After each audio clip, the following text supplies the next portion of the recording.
नमस्कार दोस्तों, OPS, NPS और यूपीएस से संबंधित कर्मचारी संगठनों की मांगे हैं काफी जोर शोर से चल रही हैं। कुछ दिन पहले बीएसएफ से बीआरएस लेने वाले सिपाही संदीप कुमार सामान्य ड्यूटी पर थे को 20 वर्ष 3 माह और 26 दिन की सेवा के बाद एनपीएस में 11,500 रुपये मासिक पेंशन मिली है। अगर वे ओपीएस में होते तो उन्हें 32,742 रुपये प्रति माह मिलते। अगर यूपीएस में बतौर पेंशन होते तो उन्हें 29,194 रुपये हर माह उनके खाते में आते। जी हाँ दोस्तों, पूरी अपडेट आपको बता देते हैं। कर्मचारी संगठनों की मांगें चल रही हैं बहुत जोर शोर से। केंद्र सरकार द्वारा अपने कर्मचारियों के लिए यूपीएस लागू किए जाने की घोषणा के बावजूद पुरानी पेंशन या उस जैसे आर्थिक फायदे देने की मांग को लेकर कर्मचारी लामबंद हैं। कर्मचारी संगठन का कहना है कि अब उनकी दो मांग बची हैं। पहली, बीआरएस के लिए 50% पेंशन का आधार 25 साल सेवा के अनिवार्य सेवा काल को 20 वर्ष किया जाए। दूसरा, सेवानिवृत्ति, अनिवार्य सेवानिवृत्ति, स्वैच्छिक सेवानिवृत्ति पर कर्मचारी अंशदान की जीपीएफ की तरह पूर्ण वापसी हो और 50% पेंशन की पक्की गारंटी मिले। कुछ दिन पहले बीएसएफ से बीआरएस लेने वाले सिपाही संदीप कुमार को 20 वर्ष 3 माह और 26 दिन की सेवा के बाद एनपीएस में 11,500 रुपये मासिक पेंशन मिली है। अगर वे ओपीएस में होते तो उन्हें 32,742 रुपये प्रति माह मिलते और यूपीएस में बतौर पेंशन 29,194 रुपये प्रति माह उनके खाते में आते। दोस्तों, आपको बता दें कि all India NPS employees federation के राष्ट्रीय अध्यक्ष डॉक्टर मंजीत सिंह पटेल बताते हैं, यूपीएस को लेकर कर्मचारियों में रोष व्याप्त है। इस बाबत केंद्र सरकार से वार्ता जारी है। उक्त दो मांगों को लेकर वित्त मंत्रालय को ज्ञापन सौंपा गया है। उम्मीद है कि जल्द ही वित्त मंत्री कर्मचारी संगठनों से बातचीत करेंगी। पटेल ने दावा किया है कि यूपीएस का नोटिफिकेशन जारी होने से पहले सरकार कर्मचारियों की दो मांगों पर सहानुभूति से विचार कर सकती है। पहली मांग है, जब एनपीएस में पहले से ही यह व्यवस्था है कि आप चाहें तो रिटायरमेंट पर 100% फंड को एन्युटी के लिए निवेश कर सकते हैं। यानी इस मामले में एनपीएस और यूपीएस एक जैसे हो गए हैं। एनपीएस में पूरा निवेशित फंड आपके नॉमिनी को वापस मिल जाता है, लेकिन यूपीएस में वापस सरकार के पास चला जाएगा। इस लिहाज से भी नई पेंशन व्यवस्था में दोष पाया गया है। जब तक सरकार कर्मचारी अंशदान को वापस नहीं करती तब तक यूपीएस स्वीकार है। दूसरी मांग रखी गई है, 50% पेंशन का प्रावधान 20 साल की नौकरी पर ही किया जाए। बीआरएस के लिए 20 साल की नौकरी को ही 50% पेंशन का आधार माना जाए। उसी दिन से कर्मचारी को पेंशन मिले, तभी न्याय संभव हो सकता है। बतौर पटेल, 30 नवंबर को बीएसएफ के एक जवान ने बीआरएस ली है।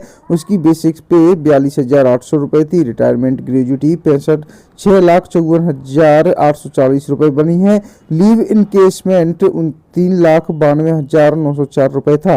रिटायरमेंट टीए 39,200 रुपये मिला। एफए 10,000 रुपये मिला। CIS 11,772 रुपये मिला और GJSPK 23,519 रुपये और एनपीएस फंड में कुल योगदान का 20% 5,42,000 रुपये बना है। मासिक पेंशन 11,500 रुपये मिलेगी। कुल 16,74,235 रुपये मिले हैं। तो दोस्तों, ये रजिस्ट्रेशन नंबर है उनका 0,453,804 और उनका नाम है संदीप कुमार। जी हाँ दोस्तों, आप देख सकते हैं ये रिटायरमेंट टीए 39,200 है। एफए 10,000 है।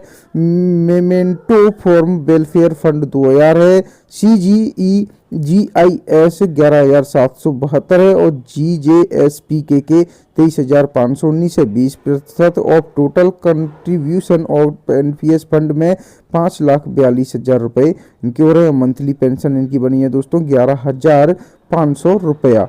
तो दोस्तों, डॉक्टर पटेल ने गणित के एक फॉर्मूले से यह बताया कि वह जवान ओपीएस या यूपीएस में होता तो उसे कितनी मासिक पेंशन मिलती। यदि बीएसएफ जवान ओपीएस में बीआरएस लेता तो उसे 32,742 रुपये प्रति माह मिलते।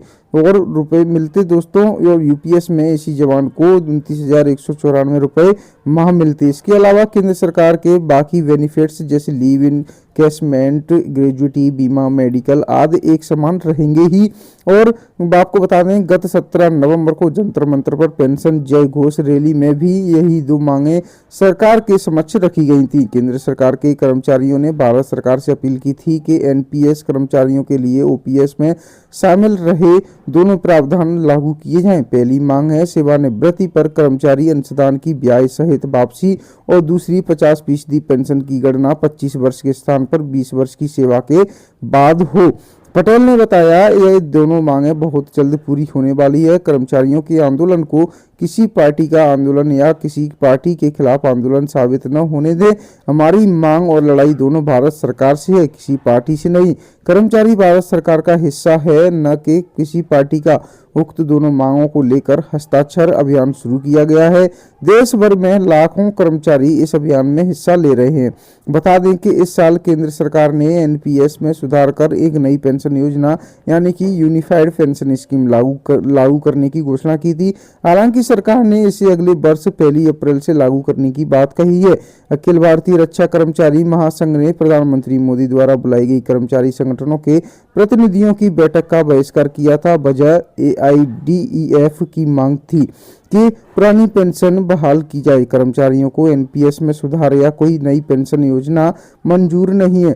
दूसरे कर्मचारी संगठनों ने भी यूपीएस पर नाखुशी जताई। अखिल भारतीय रक्षा कार्यकारी कर्मचारी महासंघ के सदस्यों ने 2 अक्टूबर को प्रतिज्ञा ली थी कि जब तक वे गैर अंशदायी पुरानी पेंशन योजना हासिल नहीं कर लेते तब तक चैन से नहीं बैठेंगे। इनके अलावा रेलवे के विभिन्न कर्मचारी संगठन भी यूनिफाइड पेंशन स्कीम के विरोध में खड़े हो गए हैं, वे भी आवाज बुलंद कर रहे हैं।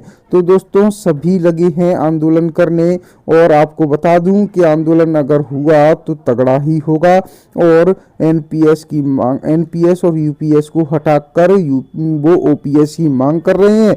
और आपको बता दें, जो ये फौजी थे भैया हमारे जो रिटायर हुए हैं, इनको बहुत ज़्यादा लाभ मिलता था। एनपीएस में केवल 11,000 के आसपास ही इनकी पेंशन बनी है, जबकि ओपीएस में 32,000 के आसपास पेंशन बन सकती थी इनकी, अगर ओपीएस इनके लिए लागू होता तो दोस्तों, आज के लिए वीडियो अपडेट में इतना ही। मिलते हैं आपसे नेक्स्ट अपडेट लेकर। हमारे चैनल को सब्सक्राइब जरूर करें।